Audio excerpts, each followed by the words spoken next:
nesse caso aqui, enferrujou. Ela não aperta mais, mas também não solta não, viu? Isso. Aí, no caso que se forçar, não quer, só tinha que quebrar o cabo, entendeu? Aqui não precisa, né?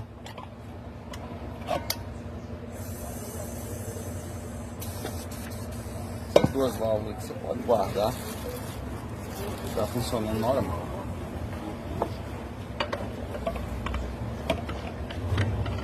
Bota para uso. Se quiser ver o dela aí, depois nós vemos lá o fogão, que é o provavelmente. Tá? Pode ser.